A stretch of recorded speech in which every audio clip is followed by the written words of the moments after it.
साक्षी का परिवार middle class है। परिवार में माँ पिता हैं। साक्षी के जीवन में तब जिम्मेदारियां बढ़ जाती हैं जब एक दिन अचानक उसके पिताजी को पैरालिसिस आ जाता है। साक्षी पर अब उसके छोटे भाई और एक छोटी बहन के साथ साथ पिता के इलाज और घर चलाने का बोझ आ गया है। साक्षी ग्रेजुएट है। वो अब नौकरी करके सारे घर की जिम्मेदारी अच्छे से संभाल रही है।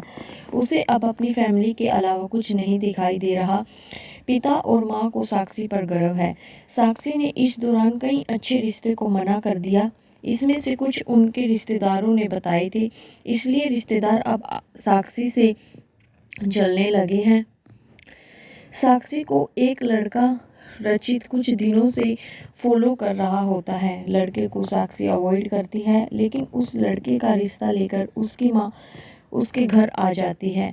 वो लड़का अच्छे पैसे वाली फैमिली से था।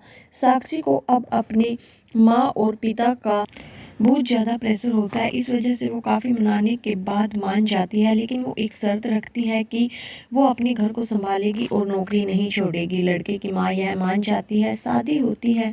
शादी के लिए वो खुश है। शादी के पहले वो लड़के से मिलकर बात करना चाहती है, लेकिन लड़के की तरफ से कोई पहल नहीं होती, तो वो भी कुछ नहीं करती। जल्दी में शादी करवा दी जाती है। रचित शादी के दिन ही कई दिनों बाद उसे दिखाई दिया था। बहुत नर्वस लग रहा है। वो जिसके पीछे पड़ा था, शादी उसी से हो रही है, लेकिन फिर भी उसके चेहरे पर खुशी नहीं है।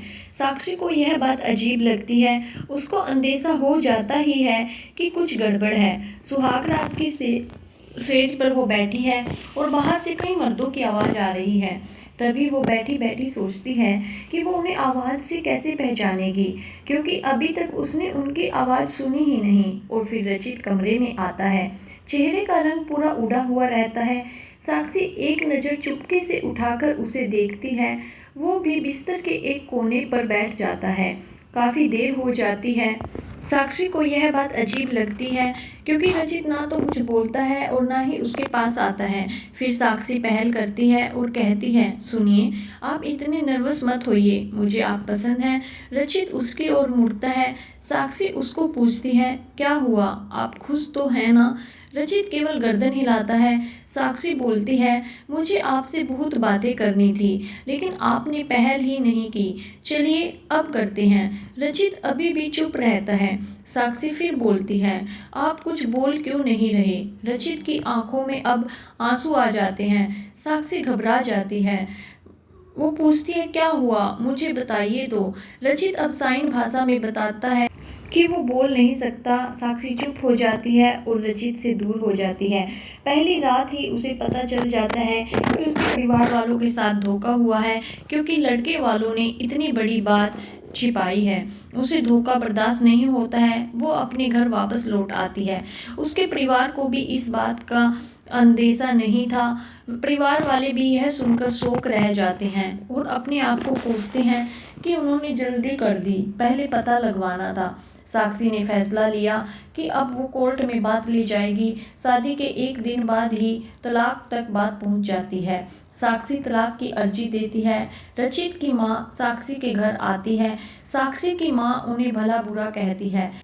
साक्षी उन्हें रोकती है। वो पूछती है, आपको जरूरी नहीं लगा इतनी बड़ी बात हमें बताना? रचित की माँ नीचे मुँह कर और चुप रहकर सारी बात सुन रही है।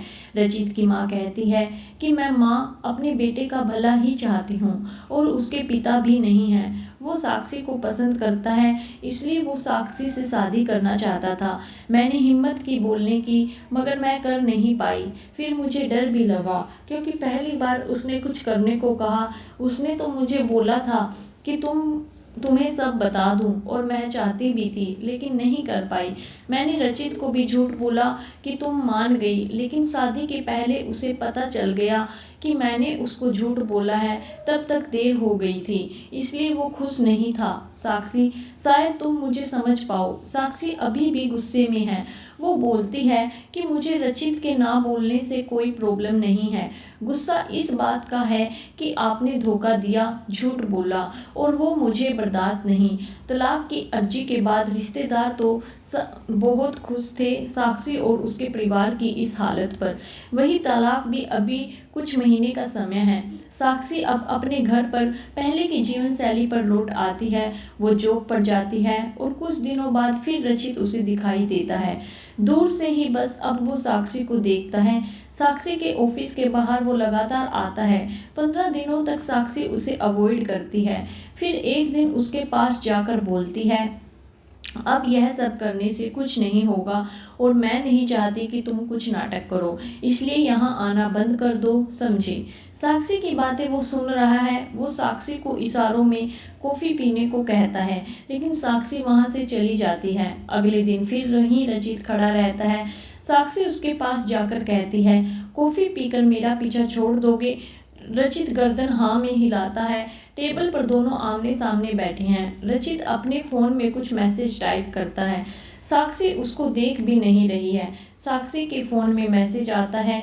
रचित का लिखा होता है, sorry but I really love you so much. कोई भी बोलने वाला तुम्हें मुझसे ज़्यादा प्यार नहीं कर सकता, और बात तो झूठी भी कोई कर सकता है, लेकिन आंखें हमेशा सच बोलती हैं।